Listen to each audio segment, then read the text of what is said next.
ఎమోషనల్‌గా ఎక్కువ ఫీల్ అవుతూ ఉంటారు. అంటే హ్మ్. చిన్న దానికి గూడా సెన్సిటివ్‌గా ఏడ్చుకుంటూ, తర్వాత వాళ్ళకి వాళ్ళే డిప్రెషన్‌కి లోనైతూ, వాళ్ళకి వాళ్ళే సర్ది చెప్పుకోలేక, పక్కనోళ్ళకి చెప్పుకోలేక, చెప్పుకుంటే వాళ్ళెలా ఫీల్ అవుతారనే దాని మీద గూడా హ్మ్. చాలామంది ఉంటారు.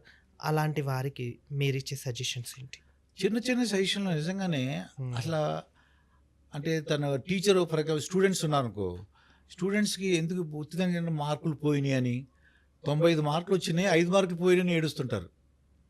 అంటే అమ్మానాన్నలు తిడతారేమో అని. హ్మ్. లేదంటే వాళ్ళు కొంతమంది స్టూడెంట్స్ ఉంటారు. నా హ్యాండ్ రైటింగ్ చిన్న ప్రాజెక్ట్ వర్క్ ఇచ్చారు. ఇస్తే సరిగ్గా రావట్లేదని చెప్పి ఏడ్చేస్తుంటారు. లేదంటే ఎదుటి వాళ్ళు బాగా పాడారు. హ్మ్. ఎదుటి వాళ్ళు అందంగా ఉన్నారు. నేను అందంగా లేను.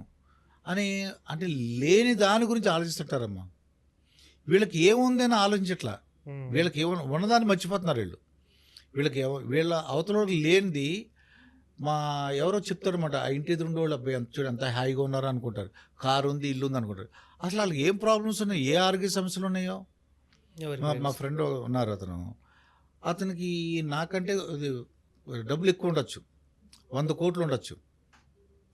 అతను మరి ఆహ్, బెంజ్ కారు ఉండొచ్చు, లేకపోతే ఆడి కారు ఉండొచ్చు. పెద్ద పెద్ద కార్‌లో తిరగచ్చతను.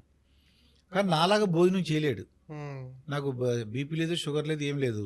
నేను స్వీటులు తినగలను, నాన్ వెజిటేరియన్ తినగలను. అతనున్నాడనుకో, ఏంటని అడిగామనుకో, అతనికేంటి షుగర్ ఉంది, బీపీ ఉంది, హార్ట్ ప్రాబ్లము. దీంతో ఏమవుతుంది? డబ్బులున్నాయి కానీ తినలేరు.